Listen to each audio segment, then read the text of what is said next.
Halo guys, balik lagi dalam channel gua. Kali ini gua akan menceritakan salah satu kisah dan kasus yang sangat terkenal di Eropa. Wanita ini bernama Natasha Kampusch. Di mana kasus ini guys adalah kasus penculikan. Dia diculik dan disekap di ruang bawah tanah selama 8 tahun lamanya. Dalam kasus ini guys, kasus penculikan berbeda dengan pada umumnya.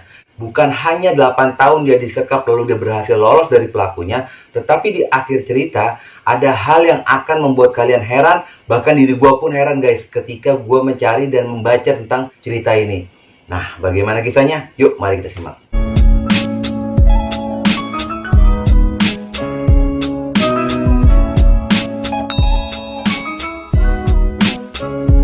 Natasha Kampusch dilahirkan pada tanggal 17 Februari 1988 di Vienna, Austria.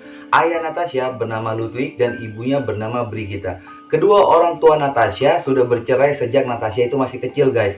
Dan pasca perceraian antara orang tua si Natasha, ayah dan ibunya ini bahkan tidak pernah akur guys. Dan Natasha itu harus tinggal kadang di rumah ibunya, kadang di rumah ayahnya. Bahkan guys, ketidakharmonisan dari keluarga Natasha itu terlihat pada saat diwawancara oleh media. Ayahnya Natasha yang bernama Ludwig ini mengatakan bahwa kehidupan Natasha itu lebih baik pada saat Natasha itu disekap dan diculik oleh pelaku penculikannya dibandingkan pada saat dirawat oleh ibunya guys. Tetapi pernyataan dari ayahnya itu langsung dibantah oleh ibunya Natasha. Dia mengatakan bahwa hubungan dia dengan Natasha itu sangat baik. Bila terjadi konflik itu wajar antara hubungan ibu dan anak. Dan ibunya mengatakan kalau dia itu sangat menyayangi Natasha. Semua ini guys atau kejadian ini berawal pada tanggal 2 Maret 1998. Pada saat itu Natasha akan berangkat ke sekolah. Entah kenapa sebelum Natasha berangkat ke sekolah terjadi konflik lah antara ibunya dengan Natasha guys. Tetapi guys, mereka itu memiliki perjanjian khusus di mana dalam perjanjian itu, jika terjadi konflik antara Natasha dengan ibunya, mereka itu harus berdamai sebelum mereka ini berpisah. Tetapi guys, di hari itu, entah kenapa sih Natasha itu lupa dengan perjanjian itu. Ketika sudah terjadi konflik dengan ibunya, Natasha itu langsung pergi meninggalkan rumah dalam keadaan marah. Ketika dalam perjalanan menuju sekolah, Natasha ini kebetulan berjalan sendiri guys. Dan di tengah perjalanan dia itu melihat mobil van berwarna putih. Dalam hatinya Natasha sebenarnya itu sudah merasa curiga karena mobil van ini berjalan secara perlahan-lahan. Dan Natasha melihat gestur dari pengemudinya itu sangat mencurigakan. Terkesan sedang mencari sesuatu di sekitaran tempat Natasha. Tapi guys, pada saat itu Natasha mencoba untuk tenang dan beranggapan kalau itu adalah hal yang wajar. Lalu Natasha ini melanjutkan perjalanan menuju sekolah lagi guys. Ketika Natasha sudah melanjutkan perjalanan menuju sekolah, secara tiba-tiba guys, mobil van berwarna putih itu datang dan mendekati Natasha, lalu berhenti dekatnya si Natasha itu guys. Dan pengemudi mobil itu keluar dan menangkap si Natasha. Natasha di situ mencoba untuk meminta tolong dan berteriak-teriak. Tapi sayangnya guys, kondisi jalanan pada saat itu sedang sepi. Dan apa daya, akhirnya Natasha itu berhasil dimasukkan ke dalam mobil van putih itu. Sepertinya pelaku ini sudah merencanakan penculikan guys. Tetapi untuk target atau korbannya entah random dan kebetulan memang Natasha itu sedang melintasi jalanan tersebut. Atau memang pelaku ini sudah merencanakan atau menargetkan Natasha sebagai korban penculikannya. Dikarenakan apa guys? Dikarenakan pada saat pelaku ini tiba di rumahnya, di dalam rumah itulah pelaku sudah mempersiapkan di mana korban penculikan itu disimpan. Pintas kalau kita lihat tidak ada yang aneh di ruangan garasi tersebut guys, seperti garasi pada umumnya. Tetapi guys, jangan salah, ternyata di balik tumpukan kaleng itu ada sebuah pintu rahasia. Ada tangga yang mengarah ke bawah rumahnya. Dan ketika sudah masuk melalui tangga tersebut, terkesan seperti gudang biasa. Nah, disitulah ada sebuah kabinet kecil guys. Ketika dibuka pintu itu, ternyata di dalam kabinet itu ada pintu berukuran kecil dan terbuat dari baja. Ketika pintu baja tersebut dibuka, ternyata masih ada lorong dan pintu. Ketika pintu itu dibuka lagi guys, di sana ada ruangan yang diperuntukkan untuk korban melakukan aktivitasnya. Seperti kamar mandi, ruang TV, meja belajar, kamar, dan ruangan ini sangat kedap suara.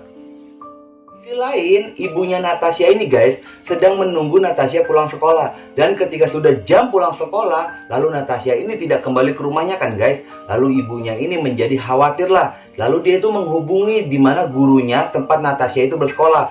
Dan gurunya itu mengatakan bahwa Natasha ini bolos dan tidak masuk sekolah. Lalu ibunya ini menjadi lebih khawatir lagi guys, dan ibunya mencoba untuk menghubungi teman-teman dekat Natasha yang berada di sekitaran rumah dan sekolah.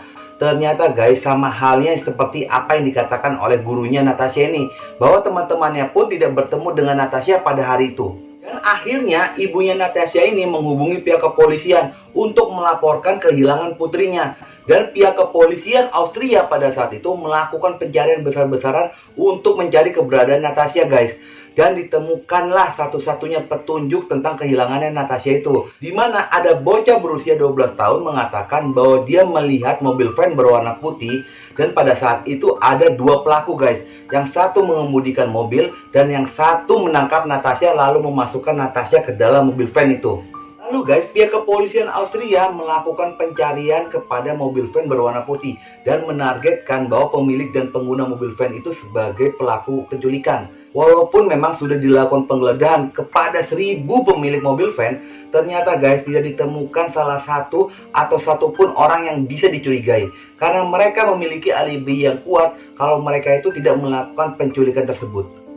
Tengah kebingungan keluarga Natasha guys, ternyata bukan kabar baik yang diterima oleh keluarga Natasha. Bahkan banyak asumsi publik, fitnah-fitnah dari publik yang mengatakan bahwa hubungan kehilangannya atau penculikan atas Natasha ini berhubungan dengan ibunya.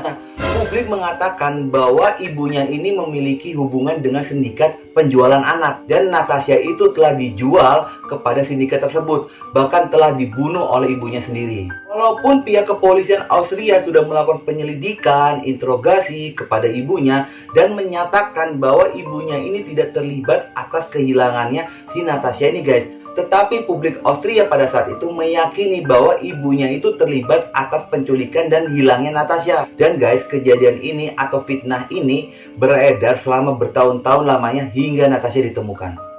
Lama diculik dan disekap, Natasha ini tidak melakukan hal-hal yang mencurigakan guys, sehingga dia itu mendapat kepercayaan dari pelaku penculikan itu.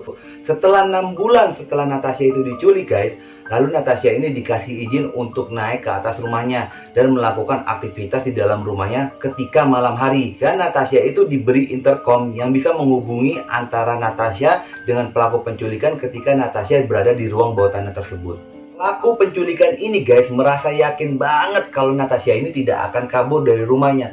Dikarenakan kenapa? Dikarenakan pelaku ini yakin kalau si Natasha itu mentalnya sudah hancur. Karena pada saat 6 bulan awal, Natasha itu tidak mengetahui siang dan malam. Dan pelaku ini menakut-nakuti Natasha bahwa lorong menuju tempat Natasha itu berada sudah dipasang ranjau. Bahkan guys, pelaku ini menganggap Natasha ini adalah budak. Natasha disuruh masak-masak, disuruh bebersih rumah. Dan guys, pelaku ini merupakan mania kebersihan. Jadi pelaku ini selalu menginginkan dan menuntut Natasha agar rumahnya itu dalam kondisi yang bersih.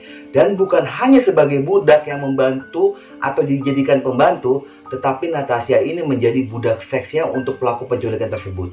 Setelah bertahun-tahun guys, Natasha itu diculik dan disekap oleh pelaku penculikan itu, tetapi Natasha ini mencoba untuk tenang dan sabar dan mencari momen atau celah agar Natasha ini bisa kabur dari pelaku penculikan tersebut guys. Dan momen itu muncul ketika pada tanggal 26 Agustus 2006, pada saat itu Natasha diperintahkan untuk mencuci mobil pelaku guys. Ketika Natasha sedang mencuci mobil guys dan pelaku mengawasi Natasha, secara tiba-tiba ada telepon dari dalam rumahnya pelaku guys. Dan pelaku ini segera masuk ke dalam rumah untuk mengangkat telepon. Biasanya gerbang pintu rumahnya pelaku ini selalu terkunci. Dan kali ini gerbang itu tidak dikunci guys oleh pelaku. Dan disitulah guys momen dan kesempatan itu yang dimanfaatkan Natasha untuk kabur. Saat Natasha itu kabur guys, Natasha itu sengaja tidak menggunakan jalan raya guys, karena dikhawatirkan akan dikejar oleh pelaku penculikan tersebut. Dan Natasha itu menggunakan akses kaburnya melalui pekarangan orang. Dia itu lompat pagar dari rumah ke rumah guys, dengan mengetok-ketok pintu dan berteriak minta tolong. Tetapi guys, sayangnya tidak ada yang mau mendengarkan, tidak ada yang mau keluar untuk membantu Natasha. Setelah beberapa rumah dia datangi guys untuk meminta tolong, ternyata ada satu rumah yang mau menolong dan membantu Natasha, yaitu nenek berusia 71 tahun, di mana dia membukakan pintu dan menampung Natasha untuk beberapa saat. Dan Dan di dalam rumah, Natasha itu lalu menceritakan kepada nenek tersebut guys, kalau dia ini merupakan korban penculikan. Walaupun sudah mendengarkan cerita dari Natasha, nenek itu tidak mudah percaya dengan apa yang dikatakan oleh Natasha guys. Lalu nenek tersebut melakukan pengecekan lah. Setelah dilakukan pengecekan, ternyata benar Natasha ini merupakan korban penculikan. Dan tanpa pikir panjang, nenek tersebut lalu menelpon polisi guys. Gak selang lama dari situ, polisi datang untuk menyelamatkan Natasha. Jika pihak kepolisian berhasil menyelamatkan Natasha guys, lalu pihak kepolisian ini membawa Natasha ke kantor polisi untuk dilakukan tes DNA. Ketika sudah dilakukan tes DNA, ternyata guys diketahui bahwa itu adalah Natasha Kampus, gadis berusia 10 tahun yang hilang di tanggal 2 Maret 1998. Dan sejak dari itulah kasus penculikan ini mulai terungkap. Dan pelaku penculikan itu guys bernama Wolfgang Prikofil. Dia dilahirkan pada tanggal 14 Mei 1962. Ketika pelaku penculikan tersebut mengetahui Natasha sudah berhasil kabur dan diselamatkan oleh polisi, dan dia sudah mengetahui bahwa kedoknya sudah terbongkar oleh pihak kepolisian, lalu Wolfgang Prikofil ini guys memutuskan untuk pergi ke stasiun kereta api.